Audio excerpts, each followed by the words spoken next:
talk about gender. Specifically, we're going to talk about gender in relation to work. And there's been a couple of interesting studies that have been done about women in work that I think will be very interesting to hear about. So let me start with The Second Shift, which is a book written by Arlie Hochschild in 1989. And she wanted to understand the work or the difference between paid work and unpaid work. So paid work would be, going out and earning an income, office work or whatever occupation that you're in where you earn money. And then unpaid work is the work that's done at home. So domestic work such as cleaning the house, taking care of the children, things like that.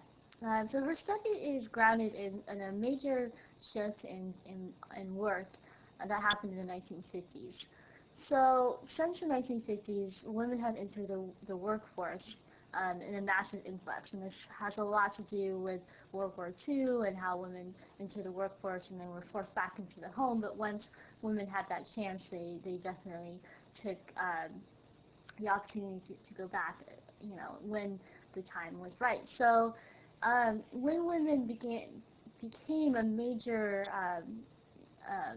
player or whatnot in the workforce, this changed the way that we saw the family and sort of the traditional image of the family. So it's interesting, the Hochschild and Anne LaChang also did the study with her, was despite that women were entering the workforce, this didn't necessarily change the way things were done at home in terms of unpaid work. So whose responsibility was it to take care of the children, clean the house? And so they were interested in what was happening in that area. So they studied 50 dual-income families to determine who took up the responsibilities of the home. And so even though women worked for an income, 80% of the men did not balance this out by doing more of the household work. The 20% who did help out did more of the masculine stereotype work, like working in the yard or electrical work and things like that. They didn't necessarily help out with children, the cooking, and cleaning the house. So this presented an interesting finding for Hochschild, and so she wanted to do the study to look at how has work and home changed, and how has it made particularly difficult for men and women given this major shift in the workforce. So what they find is that both husband and wife had to negotiate home duties and work duties. But what's interesting about the negotiation of who's responsible was done a lot earlier for men. So in the transition from farm work to industrial work, primarily industrial workers were men. So the sort of viewpoint of home life versus work life, that sort of difference between those two spheres was made clearer for men much earlier on than for women. So remember, farm work, your home is your work, so there's no real difference between those two spheres. But once they left for work, that's when you started to see a change in what we consider to be home life. So for men, home life was a place to relax and to re-energize after a long day at work, and wives then were responsible for the domestic life. So once women made this transition, making the distinction between home life and work life, this happened post-World War II. Even though women did work in the industrial workforce, in mills and domestic servants, once they became married, this would change for them. Their work then would become the home. So now that we've seen women enter the workforce, where are we seeing them? For the most part, women are prominent in service-based jobs, and they do contribute significantly to the household income, if not half or more. So in the experience of being in the work, they've been empowered by doing it, but then they also carry the bulk of doing the domestic responsibilities.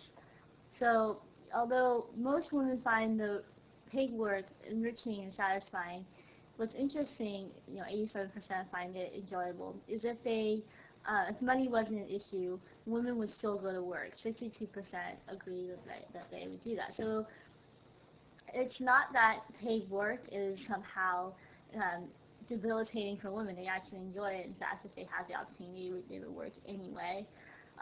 But what's changed then is domestic work. Domestic work, as we've seen over the last 50 years or so, has become lighter, more repetitive, and easily outsourced. So we have things like the washing machine and the dryer, and things that used to take hours, all day, can take, a few hours instead. So even though things have become easier, they've also, the downside is that they've become more repetitive. Also, we've been able to outsource a lot of our domestic responsibilities. We can even hire daycare, things like that. So definitely things have changed in the domestic world. And so the sort of tension then is between what they saw in the study is the tension between the housewife and the working woman, and that equally they're critical of one another. So the housewife has certainly lost its allure over the years, but it doesn't necessarily mean that their work is somehow less valuable. And on the flip side, those who do decide to go into the workforce are criticized for not being good mothers, or not carrying their wifely duties, which is not necessarily true. So this is what they're trying to understand, sort of tension between the identity of the working women and how they deal with the sort of crisis of the domestic sphere. What's interesting too that they point out is that there's a real class difference between the sort of dual income families that we're seeing now. That for the most part, what we're seeing is that domestic work is being outsourced. So you have the maid and the babysitter, whereas the wife was quote unquote paid to do this work. Now the wife is paying other women to do the work. So this is kind of creating interesting class relations in the U.S. So you have a lot of new immigrants coming over and taking up the responsibilities that women used to take on entirely by themselves. So women still then, the argument goes, are still mostly responsible for domestic care, child raising, and cleaning of the home. So home economics has also changed the way that we see work done in the home, that there tends to be now more egalitarian ideology and the lessening of the wage gap. And then there's also the threat of divorce. So these things have given women more of a leverage to say, look, if things don't work out, I'm making just as much as you are, or, things should be equal, we can divorce. This gives women a little bit more power in the home that they didn't necessarily have before. They were much more reliant on their husbands to take care of them. So now that things have changed, I think the argument then is, wouldn't it be more equal? Wouldn't things be more divided in the home in terms of domestic responsibilities? Well, this is their question that they ask. So dual income earners, who's sort of the backstage support for work? Meaning those who go off to work, who provides the backstage support? A clean home, a meal on the table, taking care of the children. Who's going to do that when you have a dual income family? And so they take a sort of everyday approach to look at the differences. They spent time in the homes of these families, interviewed them to see what was going on. And they found something very interesting about dual income earners, that there's a sort of male identity, that the value of work for the husband was worth more, and therefore his leisure time was more valued because it allowed him to work better, do better, hopefully set him up for promotion. However, the female identity in the dual income earner family, the work that she did, the wife did, was valued less, and therefore her husband's backstage support was less. Her personal work ambitions were less, and her mobility then to rise happened more slowly. Women believe that they ought to get more backstage support than they get, are more likely to hold back in their paid work in order to keep a home life together.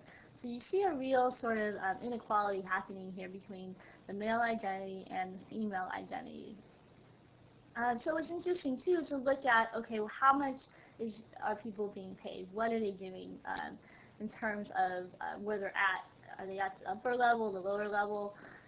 So those who are top executives, 64% of men were married to housewives, 23% were married to working wives, and 5% of them were single, or they were single parents, or just single altogether. Women, however, that were top executives, 95% of them were married to working husbands, and 5% of them were single. So you see a real different arrangement, right? So when men are the top executive, 2/3 of them are married to housewives. They don't work. Flip side, when women are the executives, 95% of them are married to working husbands. This is really interesting. So the sort of backstage support or, working out the domestic sphere becomes very unequal for women, despite the fact that they are, executives. They're still going to be, most likely 95% of them are going to be married to working husbands. So men are more likely to have the unpaid support of their wives, whereas women who were married to men also worked and did not have the support of a house husband. So very interesting. Let's look at, so not just, are they executives or not, but how much the wife is paid versus how much the husband is paid. So women who were paid less were expected to do more of the second shift, even if she worked the same amount of hours, put in as much effort, and had a more stressful job. So you would think, okay, I'm making more money. Shouldn't the husband help out more? And they found that the opposite was true. When the husband made more than she did, he was given more leisure time. So this is really interesting, right? So when a husband made more, he was expected to do less in the home. Flip side, women worked more, she was expected to do more, or she actually did more of the work. So it's they make the argument that men were likely to do less because of the principle of balancing. So balancing between power over their wives and financial identity. So women were more likely to do more, even if she was paid more, to correct this power balance. That, okay, so even though I'm making more money, it doesn't mean that you're worth less. So I'll do more of the work to correct this balance.